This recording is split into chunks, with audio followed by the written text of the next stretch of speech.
The Game Boy Advance had one of the greatest libraries in handheld history, but buried beneath the obvious classics lies a graveyard of forgotten gems that nobody talks about anymore. Developers poured everything into these cartridges, and the world simply forgot they ever existed. Today I bring you 10 forgotten GBA games you need to play. Being an anime fan, Shaman King always had a special place for me, and finding out it got a GBA game built on the Castlevania engine was genuinely exciting, because that is exactly what this is. Konami took the same tight action adventure framework that made Aria of Sorrow and Harmony of Dissonance so satisfying on the handheld and rebuilt it entirely inside the Shaman King universe. The movement, the combat, the enemy design, and the general feel of exploration all carry that unmistakable Castlevania DNA. The structure does differ from its inspiration in one significant way. Instead of a massive interconnected castle to traverse, the game uses a grid-based overworld where each node contains a small 3 to 4 screen level with multiple entry and exit points. It works well for quick sessions, but removes the convenience of the detailed map system that made backtracking in Castlevania so satisfying. Finding secrets requires mental notes rather than map markers, which adds a layer of old school exploration that will frustrate some players and delight others. The combat is tight and genuinely challenging throughout. Skeletons, demons, and a rotating cast of Shaman King characters fill each level with enough variety to keep encounters interesting. The art assets are faithful to the anime, and the music complements the atmosphere surprisingly well for a GBA cartridge. Nobody imagined a first person shooter could actually run on the Game Boy Advance, but Dark Arena demonstrated it was doable, even if by a narrow margin.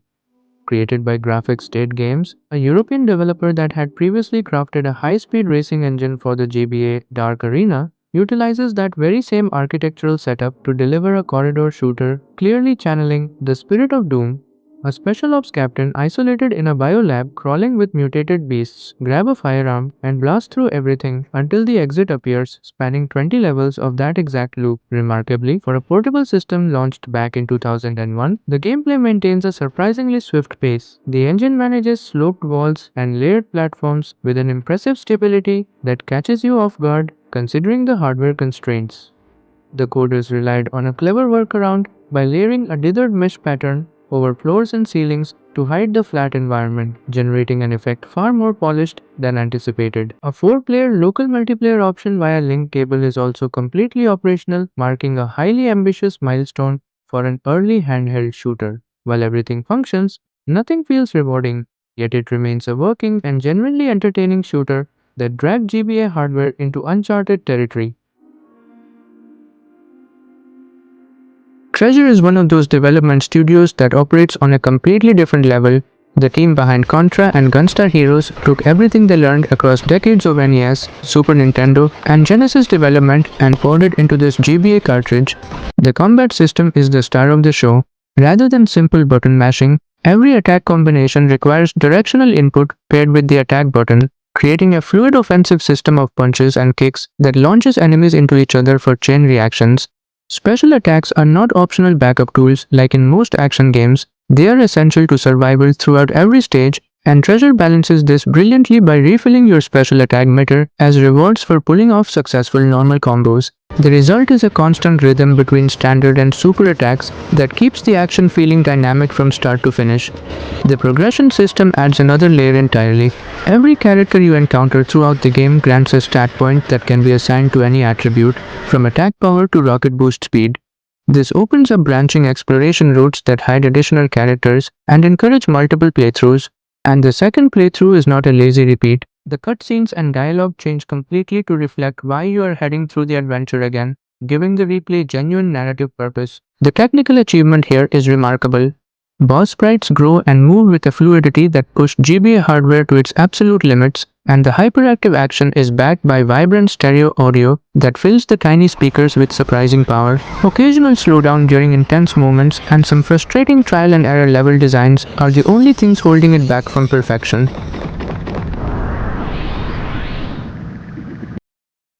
WayForward built something on the GBA that nobody had attempted before. Sigma Star Saga is a shooter RPG hybrid where the two genres do not simply coexist. but genuinely feed into each other in ways that change how both halves feel. You play as Wrecker, a skilled pilot who infiltrates an alien race called the Krill to gather intelligence for Earth's defense. The spy narrative gives the game a Metal Gear Solid atmosphere that very few GBA titles ever achieved, sitting comfortably alongside Metroid Fusion and Ghost Babel as one of the most atmospheric experiences on the handheld. The structure alternates between two completely different gameplay modes. On the ground, you explore alien bases in RPG fashion, interacting with characters who believe you are on their side and collecting gun data upgrades. At random intervals, an alien ship pulls you into a shooter sequence where you pilot different vessels using your collected gun data to customize the direction, spread, and impact of your weapons. The gun data system is the core of everything.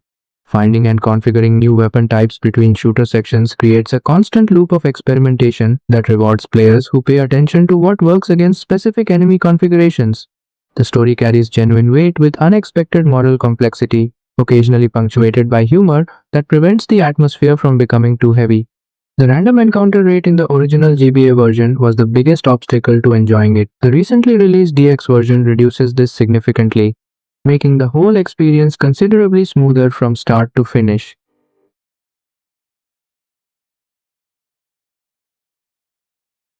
After a disastrous GBA port of Medal of Honor Underground the year before, Electronic Arts decided to take matters into their own hands. Medal of Honor Infiltrator is what happens when a developer actually understands the hardware they are building for instead of forcing the wrong genre onto it.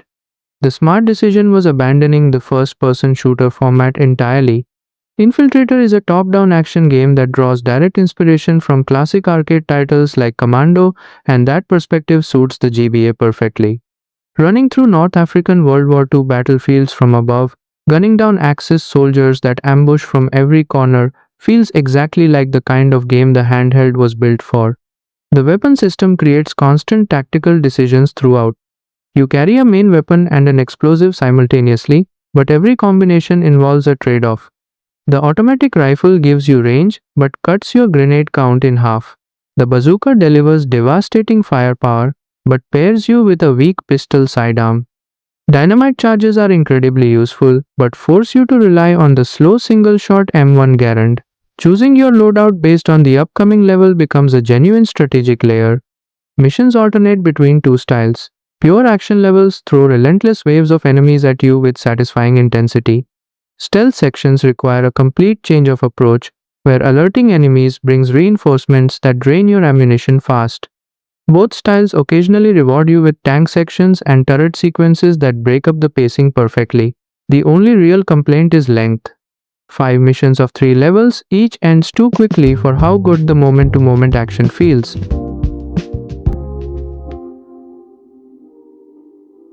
Treasure has a reputation for pushing hardware beyond what anyone thought possible. Gunstar Heroes on the Sega Genesis is perhaps the clearest example of that philosophy applied to a home console.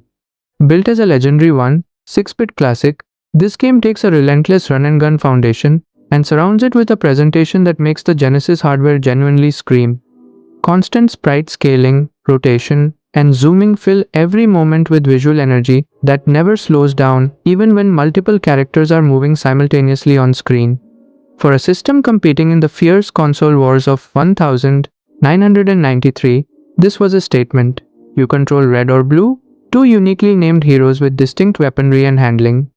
The side-scrolling action that forms the core of the game feels immediately satisfying with simple controls that reward aggressive play and close-range combat alongside gunfire. But the structure constantly subverts expectations by throwing wildly different level designs at you without warning. One moment you are running through enemy territory in classic Contra fashion, the next you are navigating intense board game platform sequences, then suddenly, a rapid-fire shmup segment flying through the sky appears. The variety never stops. Treasure loaded the game with references to their own creative vision and classic arcade history, rewarding players who recognize them while never alienating those who do not. The ultimate highlight here is the inclusion of chaotic cooperative multiplayer. Two playable characters with Contra DNA sharing the screen makes it an absolute masterpiece that defined the era. Everything here is exactly what Treasure does best.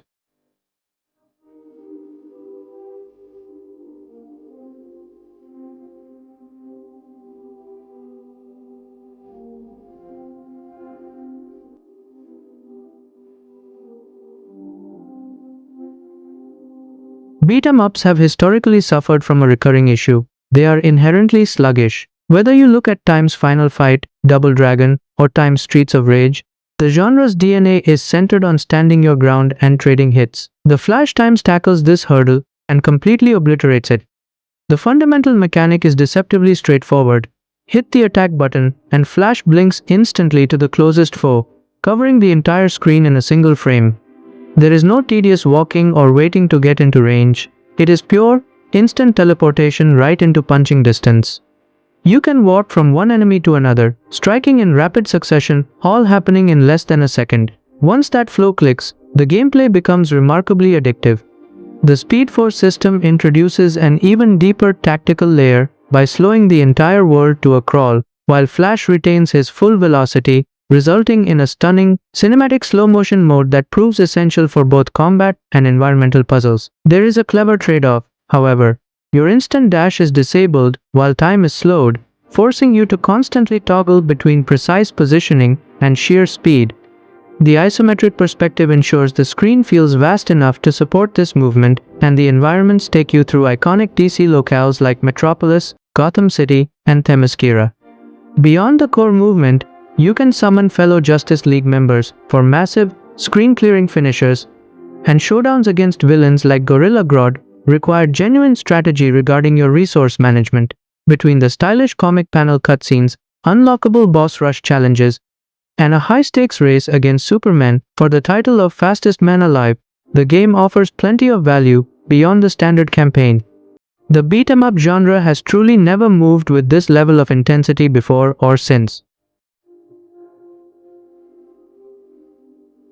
Konami had already demonstrated that the GBA was more than capable of handling their storied franchises with Time's Circle of the Moon. Gradius Galaxy's Time served as the next major challenge, and the final product is a shooter that stays true to the series' iconic roots while pushing the portable hardware in ways that remain genuinely impressive. At the core of the Gradius Time's experience is its signature power-up system, which makes the jump to a handheld format flawlessly. By targeting specific foes, you collect power-up icons that progress an indicator at the bottom of the display. The tactical depth lies in deciding whether to trigger your currently highlighted boost or hold out for a more potent upgrade. Navigating this choice while under constant enemy fire adds a layer of strategy that sets Gradius Times apart from nearly every other shooter on the system. The 8 planetary stages show off the GBA's capabilities through impressive rotation, transparent backgrounds, and digitized voiceovers, all while maintaining a smooth performance that avoids the technical stuttering common in many older console installments. Furthermore, Konami clearly took lessons from the visual issues found in Time's Castlevania, ensuring Time's Galaxy's Times is far brighter and easier to navigate, even with the backdrop of deep space. The inclusion of a built-in rapid-fire toggle is a small yet incredibly smart convenience for a platform that lacks the flexibility of third-party controllers. Even the legendary Konami code makes a cameo with a hilariously self-aware punchline. Input the famous sequence, and you are granted every weapon and upgrade at once, only for your ship to spontaneously combust 3 seconds later. The genuine cheat, however, demands a subtle alteration that the game leaves for you to discover on your own. Its primary shortcoming is longevity. A proficient player can conquer all 8 levels in under 2 hours, and the combination of infinite continues and battery saves effectively strips away much of the high-stakes tension usually associated with the series. It remains a blast to play in short sittings, but just be aware that it isn't a particularly long experience. Hideo Kojima's integration of a solar sensor directly into the cartridge was far more than a marketing stunt. It served as a foundational mechanic that fundamentally reshaped the entire gameplay loop. At its heart, Boktai is a top-down action-adventure title that channeled the spirit of classics like A Link to the Past. You step into the role of Solar Boy Django, wielding the gun Del Sol, a firearm fueled exclusively by genuine sunlight. The sensor built into the game pack monitors actual solar rays hitting the hardware in real time. While you can get by playing near a bright window, standing in direct sunlight provides the best performance, though you must eventually retreat to the shade to prevent your weapon from overheating. Simple tricks like using a flashlight won't deceive the sensor. This real-time detection constantly shifts the game's environment as you transition between light and darkness, Rays of sun filtering through dungeon bars create essential zones where Django can replenish his energy while deep underground. Additionally, an internal clock tracks day-night cycles and registers events like full moons. These are not merely aesthetic details, they are core components that dictate various puzzles and combat encounters in ways that feel remarkably creative rather than gimmicky. The boss battles are undoubtedly the standout feature of the experience. Vanquishing an immortal foe doesn't simply end the encounter, their essence is imprisoned in a coffin that you must physically drag back through the previously cleared dungeon. While hauling the coffin, you are unable to fire your weapon, forcing you to reach the exit before performing a purification ritual under direct sunlight. During this ceremony, the boss makes a final desperate stand, resulting in a dramatic sequence that is unlike anything else available on the system. The game's aesthetic rivals the best 2D titles of the 16-bit generation, and the pulse-pounding boss music amplifies the tension of every major fight. With a main quest lasting at least 10 hours, plus plenty of optional dungeons, there is significant depth to explore.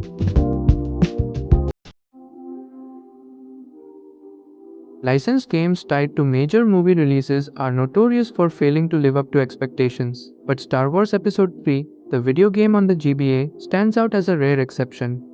Ubisoft Montreal crafted a Times Golden Axe-inspired brawler that follows the film's narrative, allowing players to step into the boots of either Anakin Skywalker or Obi-Wan Kenobi as they carve their way through vast legions of droids and clones across more than a dozen distinct stages. Each character possesses unique lightsaber combat mechanics, making the choice of hero feel impactful rather than purely aesthetic. The standout feature here is undoubtedly the Special Force move system. While standard button mashing fills an aggression gauge, the meter required to unleash devastating screen-clearing force abilities only climbs when you play defensively.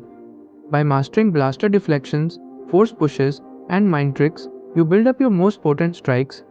The game intentionally discourages reckless play and rewards those who take the time to engage with its defensive systems. Boss fights serve as the game's peak, demanding sharp pattern recognition and precise timing, an experience that feels more akin to a rhythm-based fighter than a standard brawler. And these encounters demand much more focus than the typical levels. The primary shortcoming lies in the lack of environmental variety. The gameplay remains locked into a pattern of pushing forward and clearing waves of foes, missing the platforming or vehicular segments that often break up the pace in top-tier brawlers.